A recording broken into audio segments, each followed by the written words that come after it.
વંદે માતરમ. જય હિન્દ.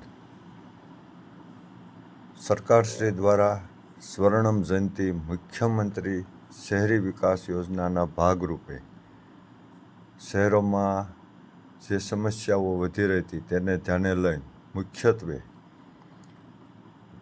વસ્તી તથા વાહનોની સંખ્યાના પરિણામે વાયુ પ્રદૂષણમાં દિન પ્રતિદિન થતો વધારો, રોડ અકસ્માતો તથા અસલામત પરિવહનની વિકટ સમસ્યા, ટ્રાફિક અને પાર્કિંગની પણ વિકટ સમસ્યા, શહેરી વિસ્તારમાં લોકોના અંગત વાહનના ઉપયોગના કારણે પ્રતિદિન આવકમાં ઘટાડો થવાથી ખાસ શહેરી ગરીબોને આની વધારે અસર થાય છે.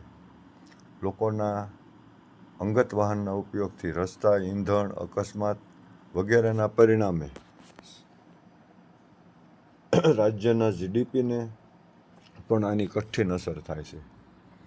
અંગત વાહનના ઉપયોગથી બાળકો તથા સ્ત્રીઓની સલામતીને શહેરી બસ પરિવહનની સાપેક્ષે વિપરીત અસર કરે છે. શહેરી વિકાસ અને શહેરી ગૃહ નિર્માણ વિભાગના ઠરાવ અન્વયે આ તમામ સમસ્યાના નિવારણ રૂપે શહેરી વિસ્તારોમાં સુદૃઢ શહેરી બસ પરિવહન સુવિધા અનિવાર્ય કરાવવા, પબ્લિક ટ્રાન્સપોર્ટ સિસ્ટમને વધુ અસરકારક તેમજ આ સેવાને સઘન બનાવવા અંગે શહેરની જરૂરિયાત મુજબ શહેરના લોકોને આ સુવિધાનો લાભ મળે તેવા હેતુથી મુખ્યમંત્રી અર્બન બસ સર્વિસ યોજના અમલમાં મૂકેલ છે.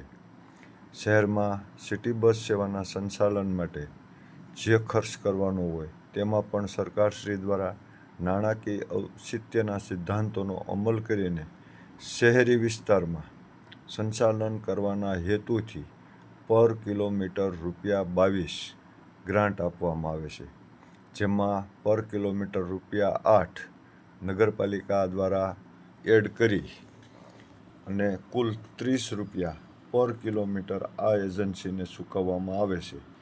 તે સિવાય જે કલેક્શન થાય તે પણ એજન્સીને મળવાપાત્ર છે, જેમાં ટેન્ડરની શરતો મુજબ જે ભાડાનું કલેક્શન છે એ બધા નિયમો તો પાળવામાં આવે છે, પણ સંચાલન માટેના જે જોગવાઈઓ થયેલી છે, જેમાં તેના કર્મચારીઓને લઘુત્તમ વેતન દર મુજબ પગાર ચૂકવવાના, તેઓના ઈપીએફ, હવે ઈપીએફ કર્મચારીનો હકનું છે.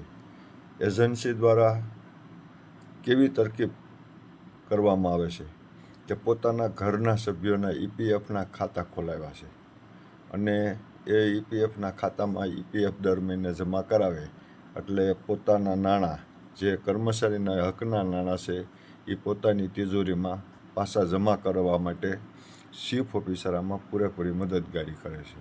કારણ કે આ શહેરી બસ સેવાના નામે અને ગેરકાયદેસર રીતે ગામડામાં સંચાલન કરવામાં આવે છે, જેમાં ગુજરાત રાજ્ય માર્ગ વાહન વ્યવહાર નિગમનું એનઓસી મેળવવાનું હોય છે, તે પણ મેળવવામાં આવ્યું નથી. અને જે 5 રૂટમાં જે એનઓસી આપ્યું છે તેમાં આ બસનું સંચાલન નથી થતું. પણ તેનું મુખ્ય કારણ જે બિલમાં સિસ્ટમ હોય એ મુજબ 2% તો ચીફ ઓફિસરને મળે જ છે.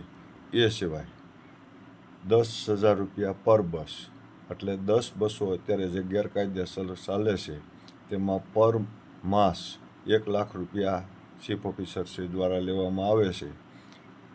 અને છતાં પણ તમામ જોગવાઈઓનું ઉલ્લંઘન કરીને મોટો ભ્રષ્ટાચાર કરી નગરપાલિકાને મોટું આર્થિક નુકસાન કરવામાં આવે છે અને પોતાની ભાગીદારી પેઢી હોય તેમ તમામ આધાર પુરાવામાં આંખ આડા કાન કરી અને જે ગેરકાયદેસર બિલ બને, જે શહેરી બસ સેવાનું વ્યવસ્થિત સંચાલન કરવામાં આવે અને શહેરના રૂટમાં જો ચલાવવામાં આવે તો એક બસનું 5 થી 7 લાખ રૂપિયા બિલ થાય. તે બિલ એજન્સીનું દર મહિને 19 થી 20 લાખનું બને છે, જે ગેરકાયદેસર નગરપાલિકાના અને સરકારશ્રીના નાણાંનો વ્યય કરી ચીફ ઓફિસર શ્રી દ્વારા ભ્રષ્ટાચાર આચરવામાં આવે છે. શહેરના લોકોને હવે આ સુવિધા સરકારશ્રી દ્વારા આપવામાં આવી છે, તો ખરેખર જાગૃત થવાની જરૂરિયાત છે. વંદે